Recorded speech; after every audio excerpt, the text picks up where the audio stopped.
45 రోజుల ఆధ్యాత్మిక పండుగ, 65 కోట్ల మంది పుణ్యస్నానాలు, ఆ స్వర్గమే భువికి దిగి వచ్చిందా అన్నంత వైభవం, దేవతలు సైతం మైమర్చిపోయిన మహాయజ్ఞం, ప్రపంచమే కన్నార్పకుండా చూసిన వైభోగం మహాకుంభ.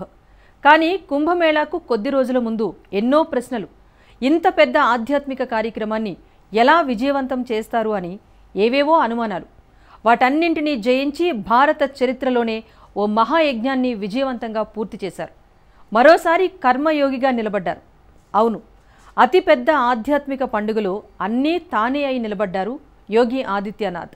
ఏడాది క్రితం అయోధ్యలో బాలరాముడికి హనుమంతుడిగా, ప్రయాగ్రాజ్లో మహాశివునికి నందిలా మహాయజ్ఞాన్ని ముందుండి నడిపించారు. కానీ ఇది అంత సులువుగా జరగలేదు. ఎన్నో ఆటంకాలు, మరెన్నో నిందలను తట్టుకొని నిలబడిన ఫలితమే ఇదంతా. ఇంతకు ప్రయాగ్రాజ్ మహాకుంభమేళాకు ఎదురైన అడ్డంకులేంటి? యోగి ఆదిత్యనాథ్ మహాయజ్ఞాన్ని ముందుండి ఎలా నడిపించగలిగారు?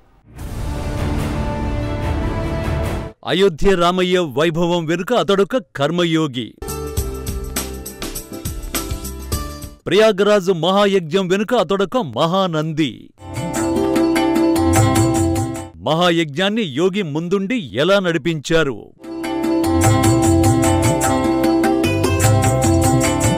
కర్మణ్యే వాధికారస్తే మా ఫలేషు కదాచన మా కర్మ ఫలహేతుర్భూః మాతే సంగోస్త్వ కర్మణి. కురుక్షేత్ర యుద్ధం జరుగుతుండగా శ్రీకృష్ణుడు అర్జునుడికి ఉపదేశించిన గీతాసారం ఇది. కర్మలు చేయడంలోనే నీకు అధికారం ఉంది, కర్మఫలాలపైన ఎప్పుడూ లేదు. కర్మఫలానికి కారకుడివి కావద్దు, అలాగని కర్మలు చేయడము మానవద్దని అర్థం. ఈ గీతాసారం ప్రభావం యోగి ఆదిత్యనాథ్పై ఎప్పుడూ ఉంటుంది. ఎందుకంటే ఆయన రాజకీయాల్లోకి రాకముందే కర్మయోగి. అలాంటి కర్మయోగికి మహాకుంభ వంటి మహాయజ్ఞాన్ని ముందుండి నడిపించే బాధ్యతలు దొరికితే ఎలా ఉంటుందో కొత్తగా చెప్పాలా? పురాణాలలో మహాయజ్ఞాలు నిర్వహించేటప్పుడు రాక్షసులు అడ్డుపడే ప్రయత్నం చేసినట్టే 144 ఏళ్లకోసారి జరిగే మహాకుంభమేళా విషయంలోనూ జరిగింది.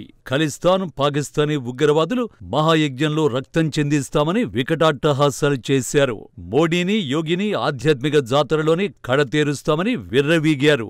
రాజకీయ ప్రత్యర్థులు ఇది మహాకుంభ కాదు, మృత్యుకుంభని అపహాస్యం చేశారు. మానవ తప్పిదాల కారణంగా తొక్కిసలాట, అగ్ని ప్రమాదం వంటి ఘటనలు చోటు చేసుకున్నాయి. కానీ ఎక్కడ యోగి వెనకడుగు వెయ్యలేదు. రాబందులకు శవాలు దొరుకుతాయి, పందులకు బురద దొరుకుతుంది, సున్నితమైన వ్యక్తులకు అద్భుతమైన సంబంధాలు దొరుకుతాయంటూ రాజకీయ విమర్శలకు చెక్ పెట్టారు. నిర్వహణ లోపాల వల్ల హజ్జులో తొక్కిసలాట జరిగితే లౌకిక మేధావులెవరూ మాట్లాడలేదు.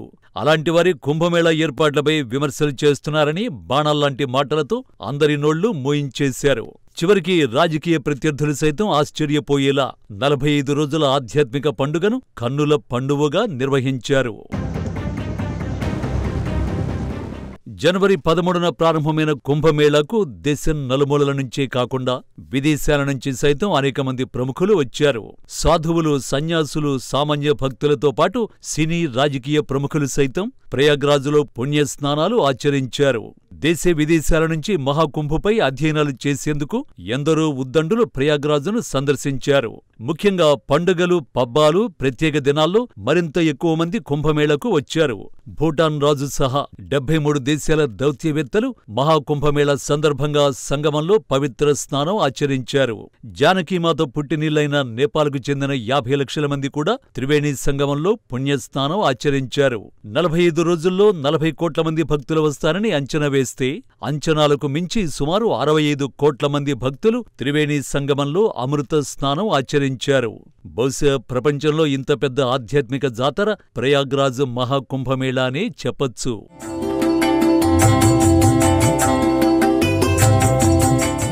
దేశ జనాభా 145 కోట్లు. వీరిలో 110 కోట్ల మంది హిందువులు. మహాకుంభలో సుమారు 65 కోట్ల మంది పుణ్యస్నానాలు ఆచరించారంటే దేశంలోని హిందువులలో దాదాపు సగం మందికి పైగా ఈ ఆధ్యాత్మిక కార్యక్రమంలో పాల్గొని పునీతులయ్యారని ధార్మిక సంఘాలు చెబుతున్నాయి. ఆధ్యాత్మిక సౌరభాల సంగతి అటుంచితే మహాకుంభమేళా అతి పెద్ద వ్యాపార కేంద్రంగా నిలిచిందని confederation of all India traders అంచనా వేసింది. ఈ వేడుక సందర్భంగా వస్తువులు, సేవలు ద్వారా 3 లక్షల కోట్ల రూపాయలకు పైగా వ్యాపారం జరిగిందని సిఐఐటి పేర్కొంది. కుంభమేళా కోసం ప్రభుత్వం 1500 కోట్లు ఖర్చు పెడితే 3 లక్షల కోట్లపైనే ఆదాయం వచ్చిందని యూపీ ప్రభుత్వము ప్రకటించింది. యూపీ ఆర్థిక వ్యవస్థ పరిపుష్టతకు మహాకుంభమేళా ఎంతగానో దోహదపడింది. వీటన్నింటి వెనుక యోగి అలుపెరుగని కృషి ఉంది. కానీ ఎక్కడా యోగి ఆ క్రెడిట్ తీసుకునే ప్రయత్నం చెయ్యలేదు.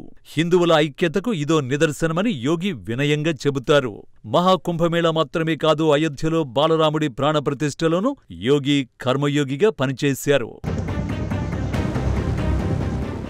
ప్రధాని మోడీ ప్రధాన కర్తగా బాలరాముడి ప్రాణప్రతిష్ఠ నిర్వహించిన సమయంలో వినయంగా చేతులు కట్టుకుని నిల్చున్న ఈ యోగి లేకపోతే అయోధ్యపురికి 500 ఏళ్ల తర్వాత తిరిగొచ్చిన రామయ్యకు అంతటి ఘనస్వాగతం లభించేది కాదేమో.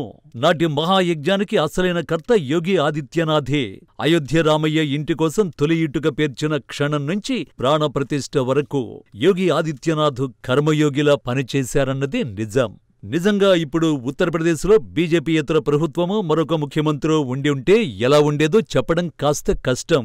కానీ యోగి ఆదిత్యనాథ్ ఉండబట్టే రామయ్య ఆగమనం వేడుక ప్రపంచవ్యాప్తమైంది.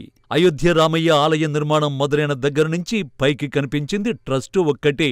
కానీ అందరినీ సమన్వయం చేసుకుంటూ రోజువారీ సమీక్షలు నిర్వహిస్తూ ప్రతి పనిలో అన్నీ తానై పరిశ్రమించిన వ్యక్తి మాత్రం యోగి ఆదిత్యనాథ్ ఒక్కరే.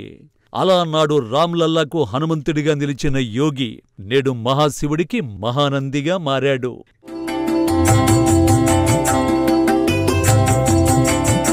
దేశం ఉంటేనే ధర్మం ఉంటుంది.